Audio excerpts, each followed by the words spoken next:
जिला पुलिस को एक शिकायत प्राप्त हुई थी। एक स्टूडेंट थी जो कि एक पीजी में रहती थी। राजेश पायलट चौक पर ये पीजी है। तो उस शिकायत में यह कहा गया कि उस लड़की के नाम से एक अकाउंट HDFC बैंक में ओपन हुआ और उसकी ट्रांजैक्शंस भी हुई, जबकि इस लड़की ने जैसे ही अपनी मेल चेक की और मेल से उसको ये सूचना प्राप्त हुई कि उसके अकाउंट से ट्रांजैक्शंस हुई हैं, तो उसने उसने एक शिकायत दी थी कि इस प्रकार का कोई भी अकाउंट उसके द्वारा अभी तक नहीं खुलवाया गया है और इस पर कानूनी कार्रवाई की जाए। साइबर पुलिस का मैटर देखते हुए हमने cyber police station south range में ये मामला दर्ज किया था। FIR number 37 dated 24/12/2021 under section 420, 406, 467, 468, 471, 120B IPC। मुकदमे की गहनता से जांच की गई। जो HDFC बैंक है उससे रिकॉर्ड प्राप्त किया गया। रिकॉर्ड प्राप्त करने पर पाया कि जो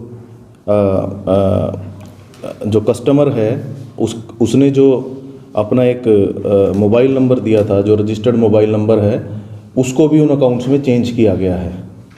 तो गहनता से इसकी जांच की गई। तो जो पीजी के जो ऑनर थे, एक लड़के थे हितेश, तो उनसे भी गहनता से जांच की गई। तो पूरा ये मामला सामने आया।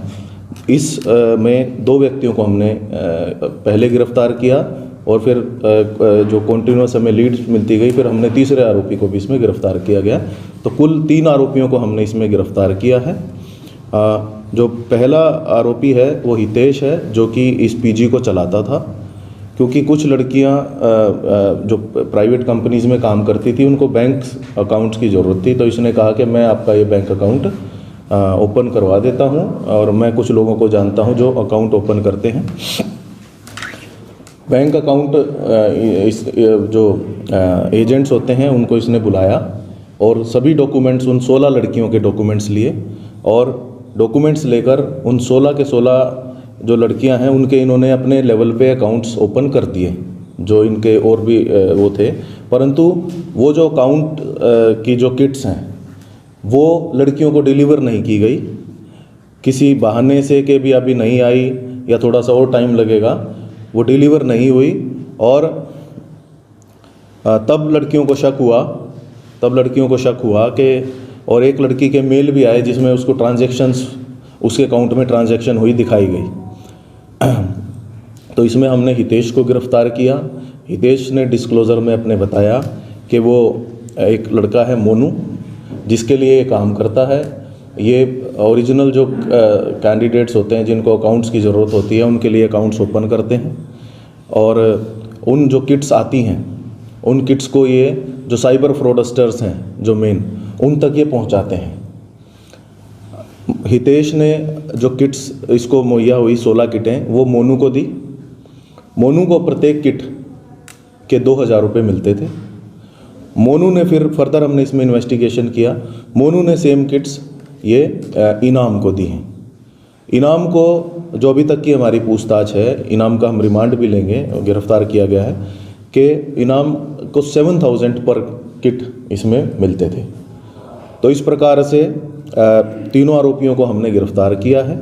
और जो आगे की जो इनकी चेन है, जो अभी हमारे जो इन्होंने फर्दर बताया किसको ये डिलीवर करते थे, जो मेन फ्रॉडस्टर है उसकी आइडेंटिटी और उसकी जो जहाँ पे वो ऑपरेट करता है वो इसने रिवील की है। शीघ्र ही हम उनको भी गिरफ्तार करेंगे।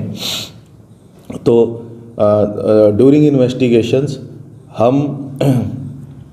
हमने कुछ रिकवरीज भी की हैं और जो इनाम है इसके अकाउंट को भी हमने फ्रीज़ कराया है। उसमें भी जो इस प्रकार का जो इन्होंने पैसा कमाया है वो सारा है, तो उसको हमने फ्रीज़ करवा दिया है। तो हमारी कोशिश यही है कि किसी भी व्यक्ति के साथ कोई भी किसी प्रकार का साइबर फ्रॉड ना हो। एक बहुत बड़ा ये नेक्सस था, ये 3-4 महीने से इस चीज़ को ऑपरेट कर रहे थे। शरीफ आदमियों के नाम से ये अकाउंट खुलवाते थे, उनकी किट्स को ये आगे साइबर जो फ्रॉडस्टर्स हैं उनको बेच देते थे। तो अभी तक जो पूछताछ हुई है उसमें जो ये पूरी जो साइबर फ्रॉडस्टर्स जो ये ऑपरेट कर रहे हैं आजकल, जो भरतपुर, अलवर और जो पुनाना, जो ये पूरा रीजन है, तो वहाँ पे ये सप्लाई करते थे। तो ये इनाम का सर क्या बैकग्राउंड है इसका, कहाँ का है ये? जो इनाम है ये गुड़गांव में रहता है, बिलासपुर के पास। और अभी तक की जो पूछताछ है उसमें ना केवल इन 16 जो ये स्टूडेंट्स थी इनके साथ, बल्कि और 15 केसेस और आए हैं हमारे संज्ञान में, जिनके साथ भी इसने सिमिलरली उनकी अकाउंट्स जो किट्स हैं वो अकाउंट्स खोले और फिर उसके साथ इन्होंने उस फर्दर इसने आगे डिलीवर किए। तो सर ये कैश ट्रांजैक्शन होती थी या फिर अकाउंट ट्रांसफर होती थी? और ये क्या ट्रांसफर करने वाला इनाम ही था या कोई और है ये? इनका केवल काम ये था कि अकाउंट्स खुलवाएं और अकाउंट्स खुलवा के वो साइबर जो मेन इनके जो किंग पिन हैं उन तक ये पहुंचाए। फिर वो जो भी साइबर फ्रॉड्स होते हैं वो इन अकाउंट्स में उन पैसों को मंगवाते हैं और इन अकाउंट से उनको डेबिट कर लेते हैं वेरियस माध्यम से, जैसे ई ट्रांजैक्शन से या गूगल पे से या ATMs के माध्यम से। तो जो हमने अकाउंट स्टेटमेंट इन लड़कियों की देखी तो उसमें हमने पाया कि 5 ट्रांजैक्शन 1 लाख रुपया आया, जिसमें 5 ट्रांजैक्शन के माध्यम से तो 10-10 हज़ार रुपये भरतपुर से निकाले गए और 5 ट्रांजैक्शंस मुंबई की हुई। तो फिर इसकी गहनता से जांच की गई तो ये पूरा पटाक्षेप हुआ है। इनाम किसके लिए काम करता सर? इनाम एक जो किंग पिन है उसके लिए काम करता है। उसकी हम आइडेंटिटी और जो उसकी वेयर अबाउट्स है वो हमें पता है अभी, क्योंकि कल ही हमने इनाम को अरेस्ट किया है। तो शीघ्र ही हम उस व्यक्ति को भी रेड करके गिरफ्तार करेंगे। सर क्या ये अंतर्राज्यीय नेटवर्क हो सकता है? बिल्कुल। जो अभी तक की हमारी जो इन्वेस्टिगेशन है उसमें जो 3 व्यक्ति हमने गिरफ्तार किए हैं, तीनों ही व्यक्ति हरियाणा में ऑपरेट करते थे। एक तो रेवाड़ी के निवासी हैं, एक गुरुग्राम के, एक नूह जिले के हैं, और जो जिनसे इनके लिंक थे वो भरतपुर के निवासी हैं। तो ऑब्वियसली ये यहाँ पर इनका इतना ही काम था कि जो अकाउंट्स हैं वो ये लेकर आएँ और फेक अकाउंट्स और वो अकाउंट्स किट्स को अपने किंग पिन को दे दें, ताकि वो जो साइबर फ्रॉड जो भी करते हैं उसमें वो पैसा डलवा के उसको निकासी कर सकें। रिकवरी क्या कह रहे हैं?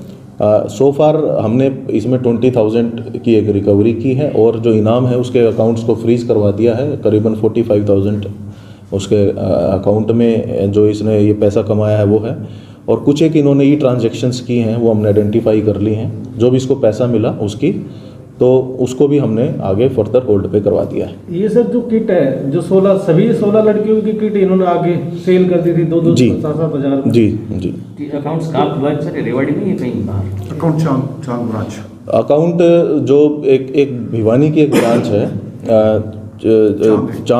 चांग विलेज है वहाँ पर, तो वहाँ की ब्रांच से ये अकाउंट ओपन करवाएं इन्होंने। जो पूरा प्रोसेस है उसको इन्होंने लीगली करवाया, लड़कियों के डॉक्यूमेंट्स भी लिए, आधार कार्ड्स भी लिए, उनके पर्टिकुलर साइन भी कराए इन्होंने। तो एक लीगल वे में अकाउंट्स तो ओपन हुए, बट इन्होंने उन किटों को डिलीवर नहीं किया। ये कहते रहे कि वो अभी बनेगी, थोड़े दिन में बनेगी, परंतु वो बन चुकी थी और उनको जो किंग पिन है उनको इन्होंने आगे सप्लाई भी कर दिया था। बैंक तो सर जो अकाउंट होल्डर्स होते हैं उनके घर पे भेजते हैं या फिर उन अकाउंट होल्डर्स को ही देते हैं वो किट? फिर इनको कैसे? जो एजेंट्स होते हैं वो किट इनको हैंडओवर करते हैं। तो जो ये हितेश है जो पीजी का मालिक है, उसने वो सारी किटें अपने पास ले ली कि मैं जैसी लड़कियां आएंगी मैं इनको बांट दूंगा आगे, परंतु उसने ऐसा नहीं किया, आगे नहीं उसने बांटी। कोई भूमिका इसमें? बैंक का कोई कर्मचारी नहीं, अब बैंक के जो कर्मचारी हैं उनको भी हमने इन्वेस्टिगेशन में ज्वाइन किया गया है। तो अभी तक की जो इन्वेस्टिगेशन है उसमें बैंक का कोई मैलाफाइड इसमें नहीं मिला है। लगभग 30 केस मान लीजिए सर, 15 पहले के जैसे 16 जो अकाउंट्स हैं हमारे रेवाड़ी ज़िले से खोले गए हैं, और इन्होंने जो इन्वेस्टिगेशन में बताया इन्होंने 15 और अकाउंट्स खोले हैं गुरुग्राम ज़िले में। तो वो भी हम इन्वेस्टिगेशन में लेकर आ रहे हैं, और उनके बारे में भी जो कौन सी ब्रांच से कहाँ ये अकाउंट खोले गए हैं तो उनको भी हम फ्रीज करवाएंगे। तो लड़कियां सभी स्टूडेंट हैं या जिस कंपनीज में एज अ ट्रेनी या जो प्राइवेट कंपनीज हैं इंडस्ट्रियल एरिया बावल में उसमें काम करती हैं। तो बैंक की अभी तक की इन्वेस्टिगेशन में हमने 3 अक्यूज्ड को गिरफ्तार किया है, जिनकी बिल्कुल डायरेक्ट इन्वॉल्वमेंट इसमें रही है और इस चेन का हिस्सा थे। और फर्दर भी हम इसमें और गिरफ्तारियां करेंगे। बैंक की तरफ से क्या पता चला सर, क्या इस एजेंट ने 30 अकाउंट खोले हैं फिर और भी खोले हैं या fraud ही 30? अभी एक्चुअली इसको हमने गिरफ्तार किया है और जो यहाँ का जो मेन किंग पिन था वो इनाम था, उसको हमने कल ही गिरफ्तार किया है। आज उसका पुलिस रिमांड लिया जाएगा और उसमें फिर आगे जो भी ये खुलासा करता है। कैसे सर हाँ। इसकी ये जो था राजवीर से कैसे मुलाकात हुई सर, इसका कैसे कनेक्शन जो संचालक जो मोनू है, जो पहले हमने हितेश और मोनू को गिरफ्तार किया, ये दोनों दोस्त हैं। तो जो मोनू है, मोनू का एक दोस्त था, वो पहले ये कार्य करता था और जो कि नाम के टच में था, और फिर मोनू ने भी यही काम शुरू कर दिया। हाँ। तो इसमें जो मुख्य आरोपी अभी जो फरार है, तो लग रहा है कि वो अगर वो अरेस्ट होता है तो फिर और कई पूरी चेन क्लियर हो जाएगी। फिर पूरी हमारी जो चेन है मेवात के भरतपुर से। बिल्कुल, क्योंकि ट्रांजैक्शंस जो हुई हैं वो मुंबई से भी पैसा निकाला गया है, तो अंतर्राज्यीय ये गिरोह है जो कि जिनके जो मेंबर्स हैं मुंबई में भी बैठे हैं, कुछ भरतपुर में भी बैठे हैं, कुछ रेवाड़ी में भी, कुछ गुरुग्राम में भी। तो बिल्कुल ये जो इंटरस्टेट है ये ऑपरेट करते हैं।